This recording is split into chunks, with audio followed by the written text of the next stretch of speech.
네, 여러분 안녕하세요. 자, 소비자 행동의 개관에 대한 내용 챕터 2 오늘 두 번째 세션 진행해 보도록 하겠습니다. 요 두 번째 챕터에서 우리가 다룰 내용은 소비자 행동을 풀로 한번 훑어보는 개관을 한번 다뤄보는 것, 그리고 두 번째로는 관여도, 인지 시스템, 제품 지식에 대한 내용 알아보도록 하는 두 가지 항목입니다. 우리 첫 번째 세션에서 했던 내용들 한번 리뷰하고 넘어갈 건데요. 소비자 의사 결정 과정은 사실상 이 그림 하나가 전부 다를 나타낸다고 하죠. 구매 의사와 결정된 과정은 총 5단계. 문제 인식, 문제가 인식됐으면 정보를 찾고, 정보를 찾은 다음은 대안을 평가하고, 대안을 평가한 다음엔 구매, 구매 이후 끝나는 게 아니라 구매 이후의 행동까지 소비자 구매 의사결정에서는 다루고 있고요. 그다음 이런 소비자 구매 의사결정과 밀접한 연관을 가지고 있는 것이 소비자가 정보를 어떻게 처리하느냐에 대한 내용입니다. 그래서 어떤 특정 자극, 정보에 노출이 되고 주의를 기울이고 이해를 거치면 뇌의 기억에 저장을 해놓고 그 이후에 이제 특정 제품, 브랜드 등에 대한 태도를 형성하게 된다. 이러한 소비자 행동에 영향을 미치는 개인적 요인, 그리고 환경적 요인이 있다라는 게 한 학기 내내 우리 소비자 행동 전체를 아우르는 큰 그림이라고 보실 수 있습니다. 음, 소비자 행동의 첫 번째 단계부터 이제 5단계를 순차적으로 살펴볼 건데요. 첫 번째 단계는 문제 인식이었죠. 그래서 소비자가 뭔가 필요로 하는 게 있는데 그게 없는 상태를 문제 인식이라고 이야기합니다. 그래서 현실의 상태와 이상적인 상태에 차이가 생겨서, 갭이 생겨서 그 차이가 점점 커질수록 소비자는 문제를 더 잘 인식하게 되고요. 이런 현실 상태와 이상적 상태와의 갭은 뭔가 소비자 자신의 내부 욕구로부터 나올 수도 있고 외부 자극에 의해서 두 상태 간의 차이를 인지할 수도 있습니다. 차이를 인지한 다음엔 문제가 생겼으면 해결하기 위한 노력의 첫 번째 단계가 이제 정보를 탐색하는 거죠. 정보 탐색의 원천은 두 가지가 있습니다. 내적 탐색.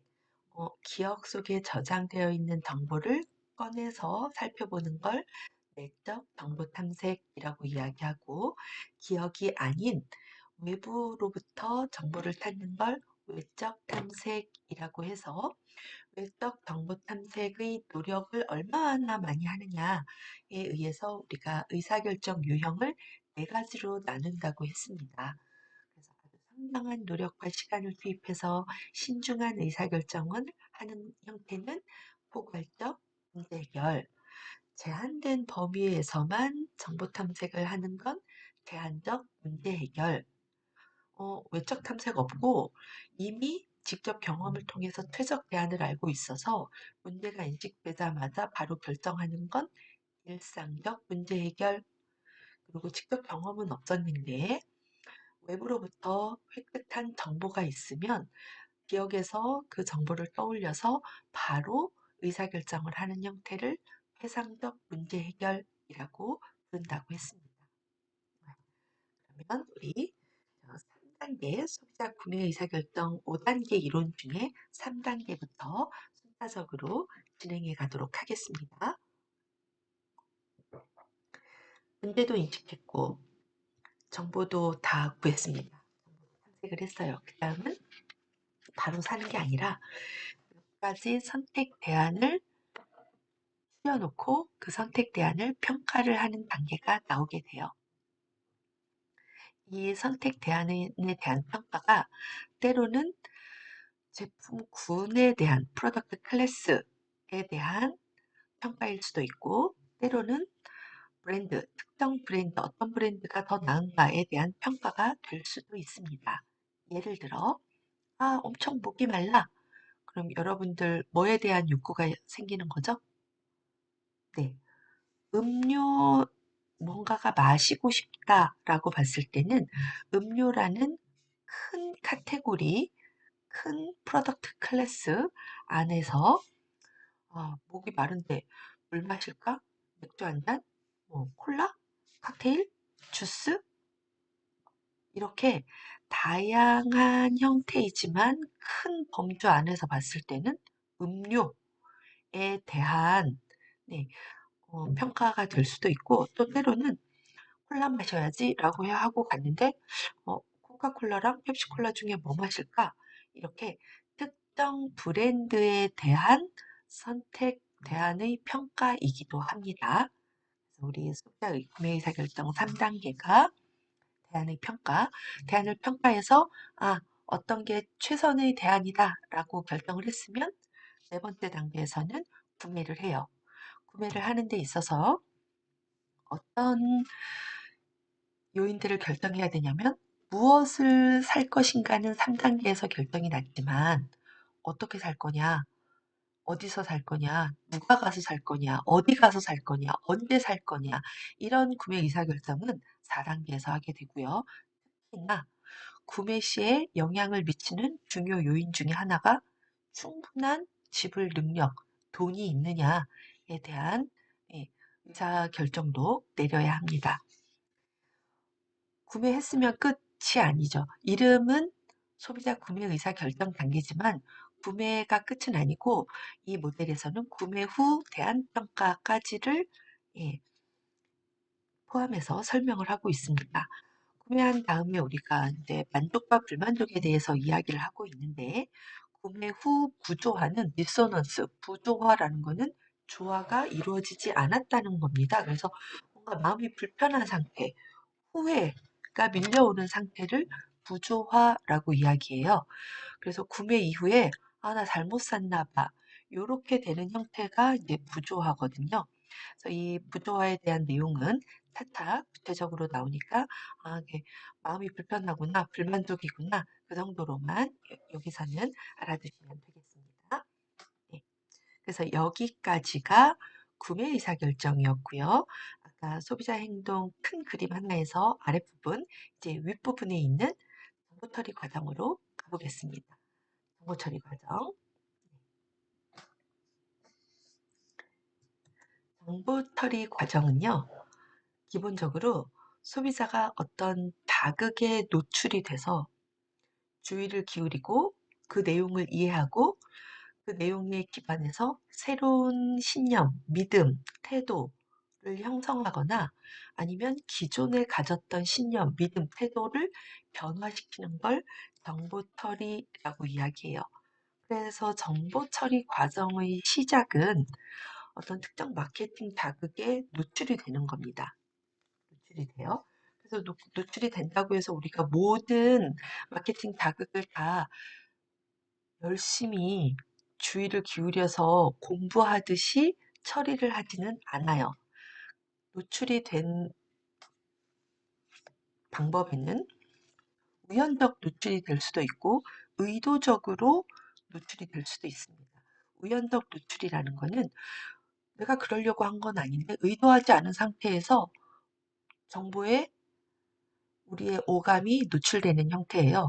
길 가다가 우연히 간판을 봤다거나 지나가다가 음악 소리가 들렸다거나 지나가다가 향수 냄새가 났다거나 뭐 이런 것들이 다 우연적 노출입니다. 그런데 우리 아까 소비자 구매 의사결정에서 정보 탐색할 때 외적 탐색을 한번 생각해 보세요. 그건 우리가 의도적으로 막 정보를 찾아다니면서 우리 자신을 정보에 노출을 시키죠. 그건 네, 의도적 노출이라고 보는 겁니다. 구매 의사결정 과정에서 외적 정보 탐색하는 경우가 바로 의도적 노출이라고 볼 수 있는 거죠. 어떤 마케팅 자극에 소비자가 노출이 되면 그 마케팅 정보에 주목을 기울일 수가 있습니다. 그런 상태를 우리가 주의라고 이야기해요. 텐션, 그러니까 주의를 기울인다. 예를 들어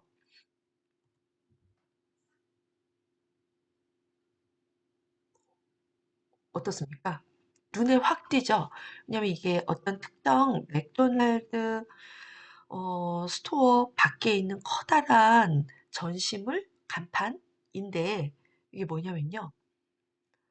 아침이 되면 달걀이 슬슬 열려요. 그리고 아침에 맥도날드에서 파는 메뉴의 특징이 이름이 뭐죠? 맥모닝이죠. 맥모닝 판매가 끝날 시점 되면 달걀이 다시 닫힙니다. 보자마자 너무나도 규모도 크고 시간과 더불어서 특정 제품 카테고리를 판매하는 시간과 더불어서 이 달걀이 열렸다 닫혔다 하니까 너무나도 주의를 잘 끌어당기는 입간판 광고물이죠. 이런 거를 이제 주의. 우리가 마케팅 정보에 얼마나 주목하느냐를 주의라고 하고 주의를 기울인 다음에는 마치 공부하듯이 이해가 된다라는 거예요. 유입된 정보 내용을 우리 오감을 통해서 들어온 정보 내용을 조직화하고 의미를 부여한다라는 거죠. 그래서 우리가 공부할 때도 그렇지 않습니까? 이해를 했다라는 건 크게 두 가지로 나누어 볼 수 있는데요. 하나는 지각적으로 조직화를 해요. 그래서 자극이라는 거는 따로따로 들어오는 게 아니라 전체가 하나의 큰 덩어리처럼 통합해서 하나의 주제로 우리 머릿속에 들어오게 됩니다. 그걸 이해 중에 지각적 조직화라고 이야기하고 혹은 지각적 해석이라는 설명으로 이해를 이야기하기도 하는데 이거는 통합되고 조직화된 대상에 각각 소비자마다 서로 다른 주관적인 의미를 부여하는 거죠. 그래서 같은 커피 한 잔이라도 소비자마다 부여한 의미가 다를 수 있습니다. 그건 지각적 해석, 이 두 가지가 다 이해에 해당하는 내용들이고요. 이해했으면 어떻게 해야 됩니까? 머릿속에 이제 기억을 해놔야 되죠. 기억 속에 이제 차곡차곡 저장을 해놔야 되는데, 기억의 구조는 일반적으로 세 가지로 구성이 된다고 합니다. 감각 기억, sensory memory는 감각 기억을 이야기하고요.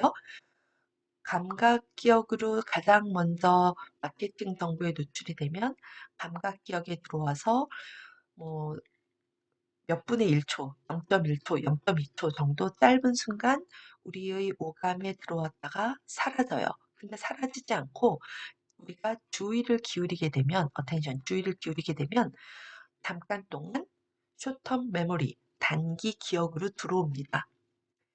단기 기억에 들어온 정보는 리허설, 반복을 해주면 해줄수록 어디로 들어가느냐?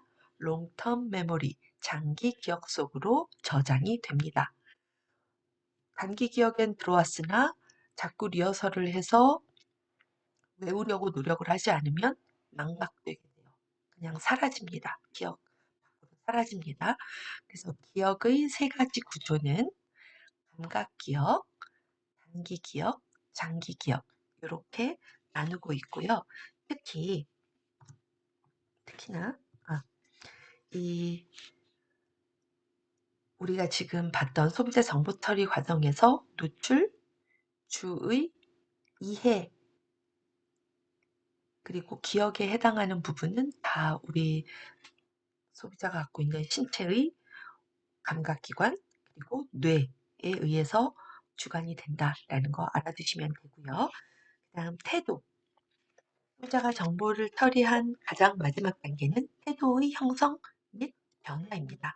그래서 태도라는 건 개인이 어떤 한 대상에 대해서 갖는 긍정의 혹은 부정적인 감정의 정도를 태도라고 이야기하고요.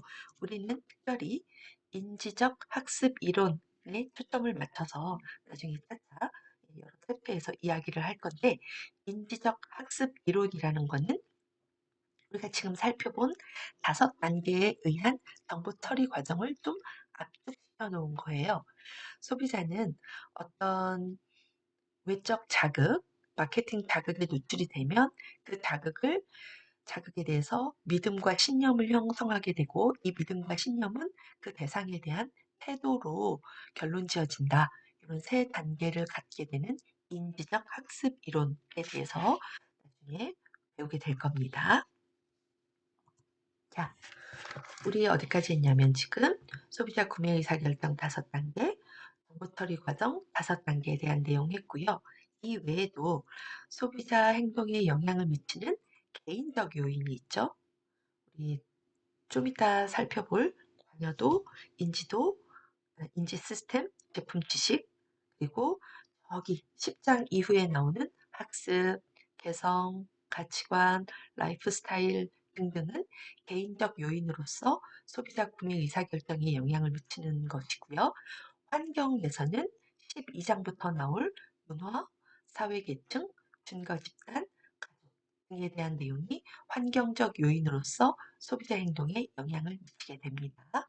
자, 여기까지가 소비자 구매 행동에 대한 대략적인 개관에 대한 내용 끝내고요. 이제 우리 본격적으로 관여도, 인지 시스템, 그리고 제품 지식에 대한 내용 살펴보겠습니다. 소비자 행동에 직접적, 간접적으로 영향을 주는 큰 요소가 바로 관여도인데요.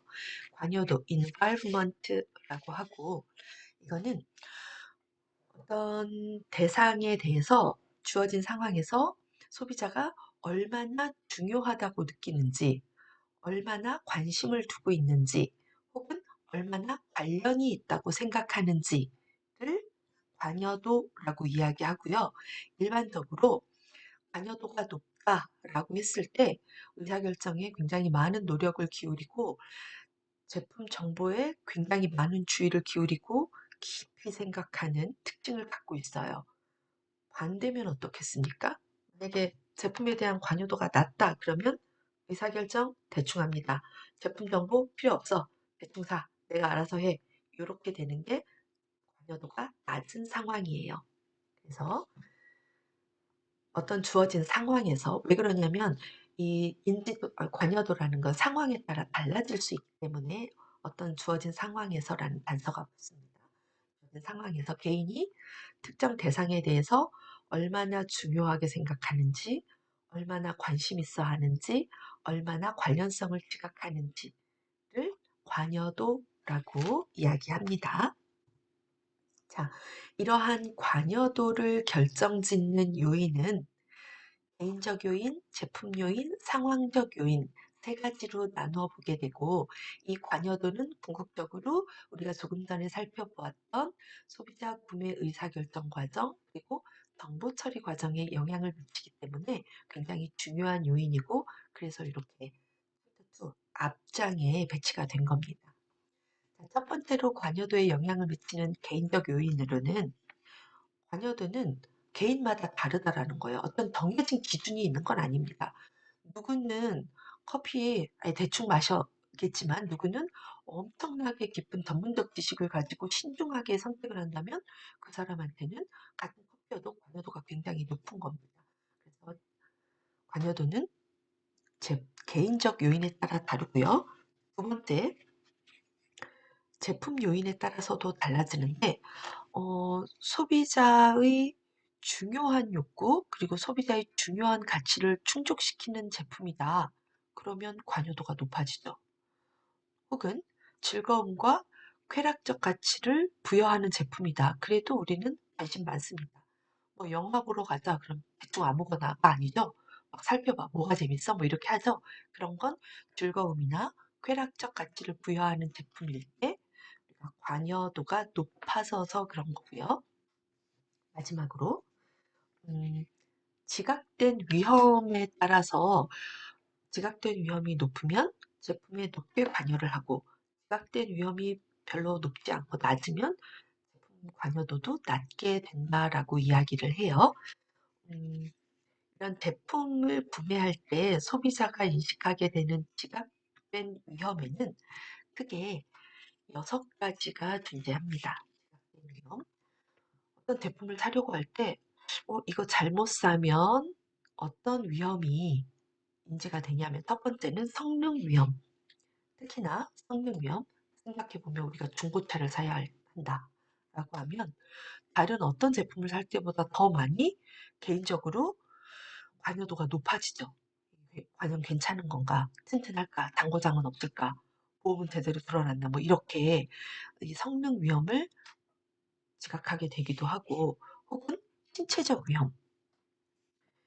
약을 구매할 때 부작용은 뭐죠? 뭐 이렇게 꼬치꼬치 캐묻고 자꾸 하는 게 어떤 제품을 구매한다라는 것이 개인의 신체에 해를 입히게 될 가능성이 있어서 불안감이 느껴질 수가 있거든요. 이렇게 신체적 위험을 많이 지각할수록 관여도는 높아집니다. 심리적 위험은 이런 거죠. 심리적 위험은 지금까지 내가 나를 바라보았을 때 자아 이미지에 부정적인 역할을 할 것 같아. 그러면 저런 과감하게 뜯어진 청바지 못 입고요.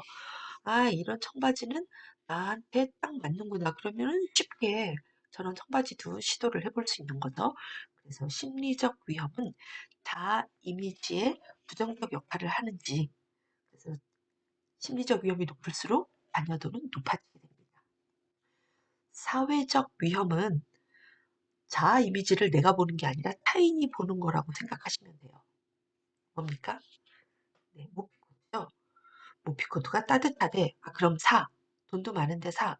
라고 하기에는 뭔가 뒤통수가 따가워질 수가 있죠. 아, 다른 사람 혹은 나의 일상생활에 영향을 미치는 중거 집단, 가족이나 친구나 직장 동료나 이런 사람들이 내가 이 제품을 샀을 때 나를 어떻게 평가할까? 좀 위험이 따른다라는 거죠. 이럴 때는 또 관여도가 높아집니다. 재무적 위험은 뭐 내가 지불한 돈의 가치 대비 그만한 효용이 있겠느냐. 특히나 재무적 위험은 소득 대비 비싼 제품을 일수록 관여도가 높습니다. 뭐 껌을 살 때랑 아파트를 살 때랑의 재무적 위험은 엄청나게 다르죠. 마지막 지각된 위험은 시간에 대한 시간 손실에 대한 위험이에요. 뭔가 구매한 제품이 마음에 안 들어서 다시 사야 된다. 그러면 다시 사는데 또 시간이 들이고 노력이 드니까 특히나 바쁠수록 이 시간 손실의 위험이 커지고 시간 손실의 위험이 커질수록 관여도는 높게 형성이 된다라고 합니다. 그래서 이런 지각된 위험이 높을수록 관여도가 높아지니까 사람들이 신중하게 선택을 하게 되고 따라서 기업에서는 지각된 위험을 낮췄다라는 시그널을 자꾸 보내고 싶어 하거든요. 소비자의 구매 활동을 좀 도와주려고 지각된 위험을 낮추려면 어떤 수단들을 활용할 수 있느냐 보면 무료 샘플을 한번 나눠주는 거예요. 그래서 한번 써봐. 그만한 성능이 있는지 없는지. 무료 샘플 마음에 안 들면 환불해줄게, 교환해줄게, 무상으로 수리해줄게. 뭐 궁금하면 한번 타볼래? 뭐 시승, 기회, 아니면 풍부한 사용 설명서 등을 제공함으로써 기업은 지각된 위험을 낮출 수 있습니다. 그리고 마지막으로 관여도에 영향을 미치는 요인은 상황적 요인. 그래서 아까 관여도의 정의를 볼 때도 주어진 상황이라는 단서가 붙은 것이 이 제품에 대한 개인의 관여도가 상황에 따라 달라지고 소비에 대한 관여도도 상황에 따라 달라지기 때문에 그렇습니다. 그래서 우리 관여도의 결정 요인 세 가지 찾아봤고요. 여기서는 관여도의 유형 두 가지 알아볼 건데요. 관여도는 크게 지속적인 관여 그리고 상황적인 관여 두 가지로 나누어 볼 수 있습니다. 지속적 관여도는 말 그대로 어떤 개인이 특정 제품군에 대해서 지속적으로 관심을 갖고 있는 걸 이야기해요. 특히나 그 제품이 자신의 중요한 가치, 밸류랑 연관되어 있다거나 자아와 관련이 되어 있을수록 지속적인 관여를 갖게 됩니다. 커피 말씀드렸는데요.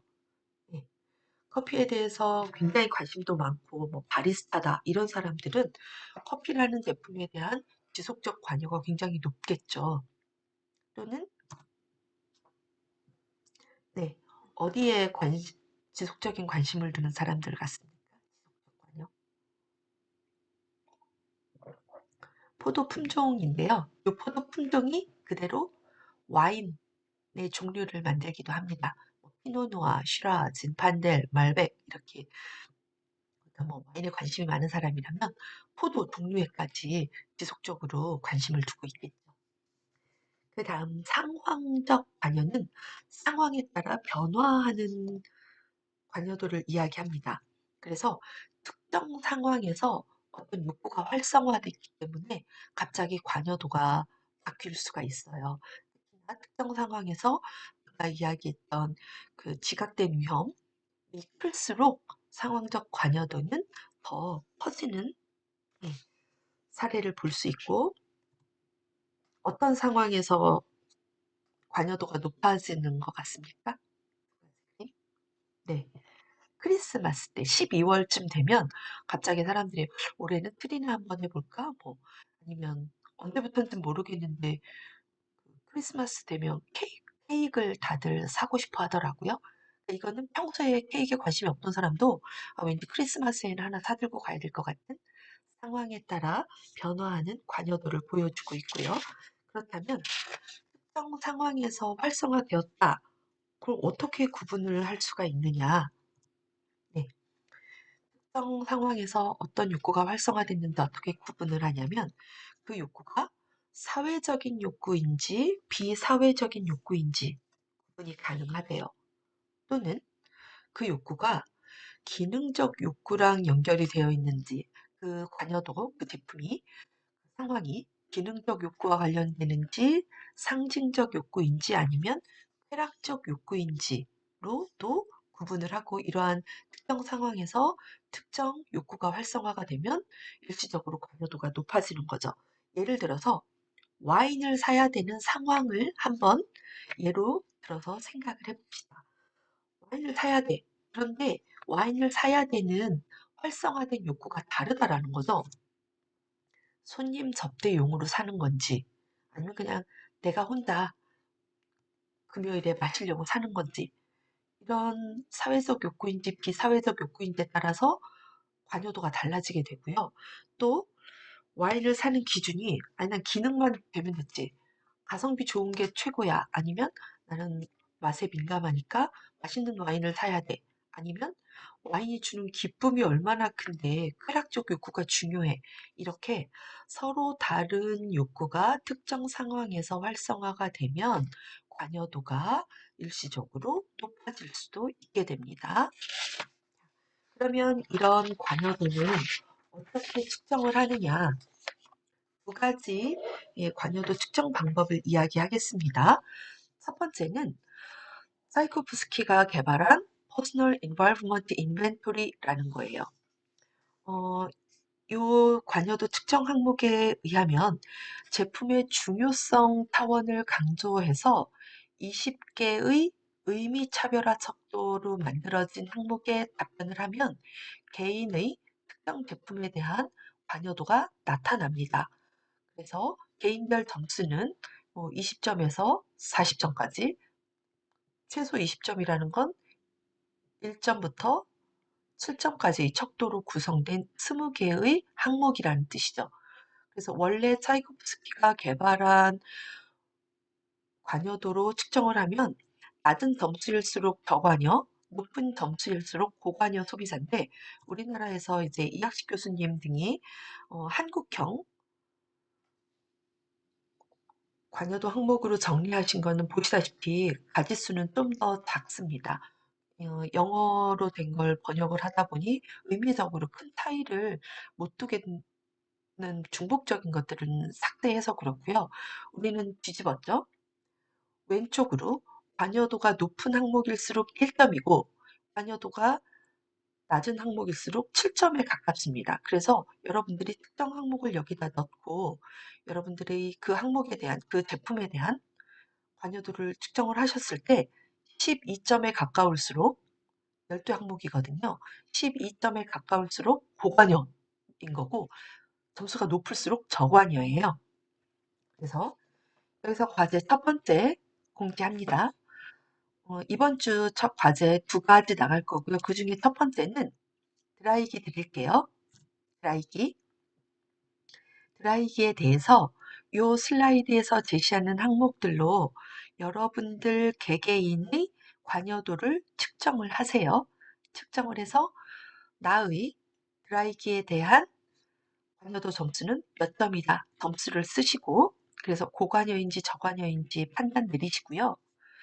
드라이기에 대해서 평소 어떻게 생각하셨는지, 얼마나 중요하다고 보시는지, 마장에 고장이 난 상황이라면 어떻게 하실 건지, 사고 싶은 제품을 찜해둔 게 있으신지 등등으로 이 드라이기에 대한 여러분들의 관여도를 설명하는 게 이번 주 첫 번째 과제입니다. 아시겠죠? 네. 자, 차이코프스키 이외에 로랑 앤 카퍼러도 관여도 측정 도구를 만들었습니다. 로랑과 카퍼러의 관여도 측정 도구는 인지적 관여와 감정적 관여로 관여도가 나뉜다라고 봤어요. 그래서 인지적 관여는 실용적인 동기가 관련이 되어 있어요. 그래서 실용적 동기가 중요해지면 중요할수록 관여도가 올라가는 거고, 감정적 관여는 뭐겠습니까? 쾌락적 혹은 상징적 동기와 관련이 된 관여도다라고 보시면 돼요. 그래서 관여도를 측정할 수 있는 거, 앞에서는 우리가 20개, 뭐 12개 이렇게 많은 거 봤지만 여기 로랑앤 카퍼러는 네 가지 차원을 제시를 해요. 네 가지 차원. 그래서 제품의 중요성과 그리고 잘못된 선택일 때 부정적 결과가 나타날 가능성, 잘못된 선택을 할 가능성, 이 두 가지는 인지적 관여에 예, 합당한 특정 항목 차원이고, 예, 제품이 주는 쾌락적 가치와 즐거움, 소비자가 제품에 부여하는 상징적 의미, 사인 가치, 이런 거는 감정적 관여다라고 나누어 봤습니다. 구체적으로 보면 여기다가 이제 드라이기를 넣으시면 되죠. 드라이기는 나에게 매우 중요하다. 점수 1점부터 7점. 드라이기를 잘못 선택한다는 것은 나한테 커다란 문제이다. 그래서 위에 중요성 지각, 잘못 선택할 확률은 인지적 관여를 측정하는 항목이고, 땡땡은 내게 큰 즐거움을 준다. 나는 다른 사람이 땡땡을 선택하는 것만 봐도 그 사람을 판단할 수 있다. 요거는 감정적 관여다라고 볼 수 있습니다.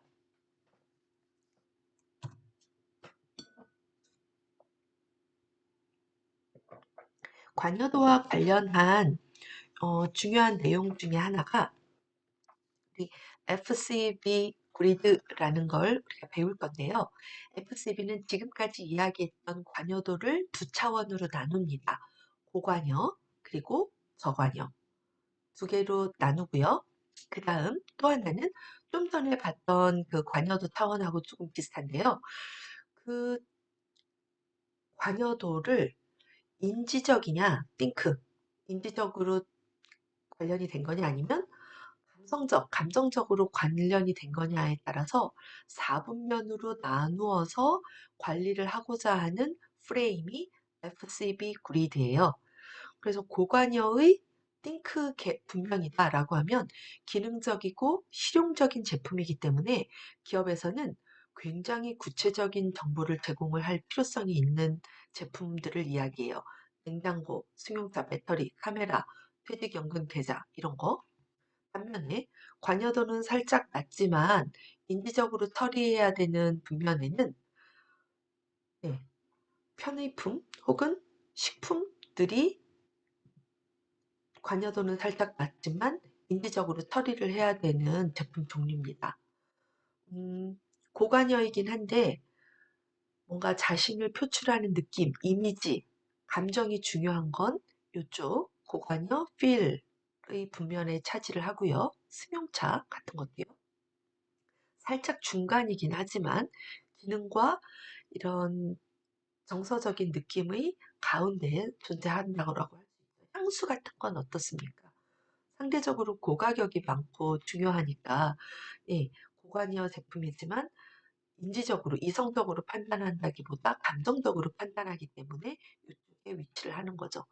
관여도도 낮고 정서적으로 판단하는 것은 많은 기호품 같은 걸 들 수 있습니다. 자, 그래서 FSB가 무슨 뜻이냐면요. Food, Con and Building이라는 광고 회사 이름에서 따온 거예요. 그 회사에서 요 사분면을 개발을 했거든요. 제품 유형하고 관여도를 가지고 네 개로 쪼개보자. 그러면 우리가 무슨 시사점을 발견할 수 있을 거야. 라고 한 거예요. 좀 전에 보신 걸 한번 정리를 해놨습니다. 이 FCB 그리드는 1986년 데이비드 벌거라는 사람의 논문에서부터 출발을 했어요. 자, 고관여 띵킹에는 인지적인 노력으로 구매하는 기능성 제품이 할당이 되고, 기업에서는 구체적인 정보를 제공하는 게 좋고요. 컴퓨터, 침대, 가전제품 등등이 해당합니다. 고관여이긴 하지만 필링, 분면에는 소비자의 자아 표출, 자아 이미지와 관련된 제품들이 해당하고, 전체적으로 좋은 느낌, 죄송해요, 오타가 있네요. 좋은 느낌을 유발해야 된다. 그래서 화장품, 패션 의류, 보석 같은 건 고관여이긴 하지만 감정적 분면에 위치를 하게 됩니다. 저관여이지만 인지적인 처리가 필요한 제품은 적은 인지적 노력으로 구매하는 제품. 그래서 기업은 쿠폰이나 샘플 등을 나눠줘서 구매를 유도한 이후에 습관적 구매를 할 수 있도록 프로그램을 실행하는 게 유용합니다. 그래서 간단한 메시지를 반복 노출하는 게 좋고요. 일상적으로 편의품, 식료품 등이 저관여 인지적 노력에 해당하고, 마지막으로 저관여이면서 감정적 분면에는 기호식품이 위치를 하게 되겠죠. 그래서 개인의 기호, 선호와 관련된 제품, 그래서 입단판이나 구매 시점 촉진 제품, 유명한 인기 모델 등을 활용해서 소비자들의 주의를 유발시키고 뭔가 좀 주목할 수 있도록 하고 모방적인 행동을 할 수 있도록 하는 게 좋아요. 누구누구 유명 패션 모델이 뭐 입었던 옷이다. 누구누구 유명 탤런트가 쓴 화장품이다. 이런 식으로 해서 모방적 행동을 유도하는 것도 괜찮고, 예를 들어 맥주, 영화, 청량음료 같은 것들이 이 필링과 저관여에 해당합니다. 이 FCB 그리드에서 차지하는 위치가 절대 예, 꼭 이거다라는 건 아니에요. 절대적인 기준은 없어요. 그래서 기업은 표적 시장에 따라 서로 다른 전략을 세울 필요가 있습니다. 여기서 이번 주 두 번째 과제 나갑니다. 첫 번째 과제는 드라이기 관여도에 대한 거였고, 두 번째 과제는 여러분들이 FCB 네모칸 4개 그리시고요. 칸 4개 그리시고요. 요거 뭐 제목 붙이기 어려우시면 여기다가 고관여 인지, 고관여 감정 이렇게 쓰시면 돼요. 한 4개 그리시고 개인 과제. 제가 제품을 9개를 드립니다. 랩탑 컴퓨터, 노트북 컴퓨터, 에너지 드링크, 승용차, 향수, 살충제, 아이스크림, 냉장고, 볼펜, 치약. 꼭 이 브랜드라는 게 아니라 이 제품 항목으로 보시면 돼요. 요 9개 제품 항목을 여러분만의 FCB 그리드에다가 위치를 시키십시오. 그래서 나는 자동차랑 냉장고는 여기인 것 같아. 왜 그러냐면 이건 뭐 인지적으로 중요하다, 뭐 고가격이다, 한 번 사면 오래 쓴다, 이런 여러 가지 여러분만의 이유, 각 제품이 4분면 중에 어디에 위치할 건지 써주시고 그렇게 판단하신 이유를 써주시면 돼요. 객관적인 기준은 없어요. 개인마다 상황마다 다르니까. 나는 지금 아이스크림이 고관여다. 인지적으로 해야 되겠다. 얼마든지 가능합니다. 그래서 두 번째, 이번 주 과제 두 번째는 여러분만의 FCB의 9가지 항목을 위치시켜 주십사 하는 겁니다. 아시겠죠? 네. 그러면 우리 수업 여기서 두 번째 세션 마치고 나머지 인지 시스템과 제품 지식은 세 번째 세션에서 다루도록 하겠습니다. 우리 세 번째 세션에서 다시 뵐게요.